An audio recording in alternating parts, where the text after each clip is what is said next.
Hello mga kaprobinsya, welcome back to my YouTube channel. So ngayong araw na ito mga kaprobinsya is mag-i-inject naman ako ngayon ng aking mga alagang native pigs na biik. So tara mga kaprobinsya, samahan niyo ako sa aking pag-i-inject ng aking mga alagang biik.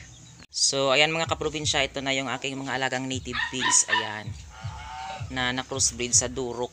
So ayan na. Ayan sila. So malalaki na sila. So ngayon mag-i-inject ako sa kanila.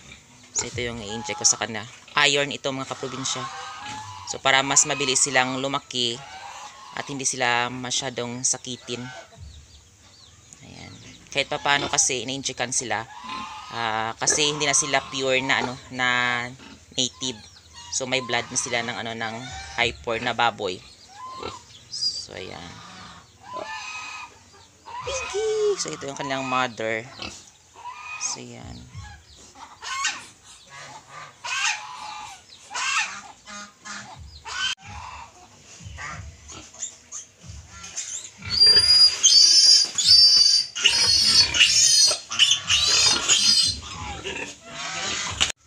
Bigyan mo?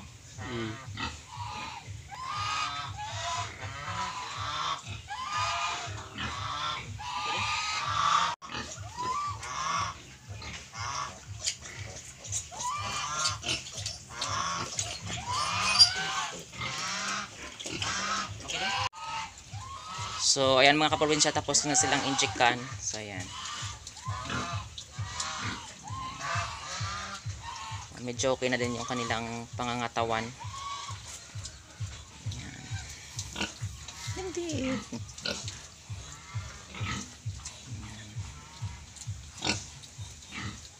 So yung inject ko sa kanila na iron na yun mga kaprobinsya is para mas mabilis silang lumaki.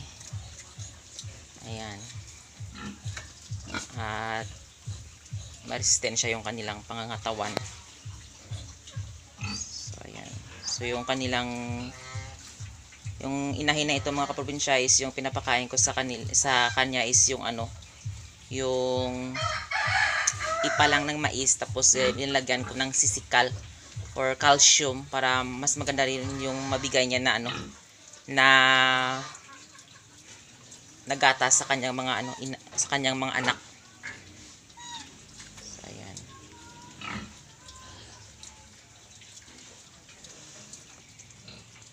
So ayan mga kaprobinsya, ito naman dito, ito na ngayon yung binibenta. So ayan, 6.5 po ito yung isa na biik. So ayan. So yung maliit siguro meron pang meron pang tawad, pero yung mga malaki na ito is 6.5. Ayan. So ayan, 7 po sila. So yun yung kanilang ina. Ayan.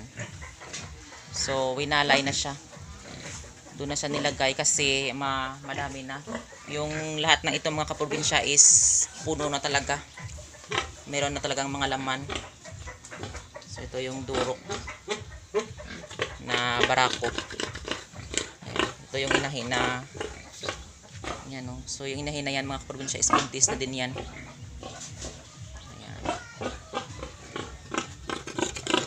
So ayan mga kaprobinsya, kung gustong may bumili sa inyo dyan nang dito lang sa Iloilo, so pwede kayong pumunta dito.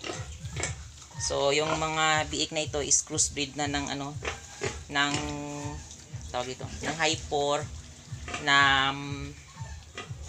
Durok at saka native pigs. So ayan, kadalasan sa kanila kasi mga itim sila, so nagmana sila sa kanilang ina. So ayan may kulay brown. So ayan. So nakakuan siya sa kanyang sa Durok na kulay brown. Pula na Durok. Ayan. So dito naman dalawa. So yan, pang litsunin na ito mga kaprobinsya. So binibenta ito. So yan mga kaprobinsya, tapos ko nang injectan yung aking mga alagang native pigs. At yun, pinakita ko na yung bagong hiwalay na biik, na kung sinong gustong bumili dyan. So nandito lang kami sa Iloilo, sa Maasin. So maraming salamat sa walang sawang pagsusupport at panonood nyo sa aking YouTube channel. And don't forget to like, share, and subscribe to my YouTube channel. Thank you for watching and happy farming!